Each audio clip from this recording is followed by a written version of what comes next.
కొంతమందికి సెల్ ఫోనుతో గడపడానికి ఉన్న సమయము దేవుని వాక్యముతో గడపడానికి లేదండి. లోక స్నేహితులతో గడపడానికి ఉన్న ఆసక్తి, ఇంట్రెస్ట్, సమయము దేవునితో, పరిశుద్ధులతో, దైవజనులతో సహవాసములో ఉండడానికి ఇంట్రెస్ట్ లేదు.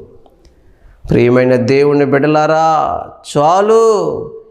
ఇప్పుడు దాకా ఈ లోకములో అనుభవించావు, లోకములో తిరిగావు, లోకంలో చెందావు, లోకంలో బ్రతికావు, లోకాశల్లో బ్రతికి లోకంలో సంతోషించి ఇదిగో ఇదిగో ఇదిగో దేవుడికి దూరం అయిపోతున్నావేమో.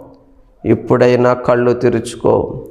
దేవుడి దగ్గర ప్రమాణము చేసి రక్షణ పొంది, బాప్తిసం పొంది, మారు మనసు పొంది, సంఘములో పాల్గొని, బల్లలో పాల్గొని, దేవుడితో కొంతకాలం సహవాసము చేసి, ఆత్మలో వెలిగించబడి మరలా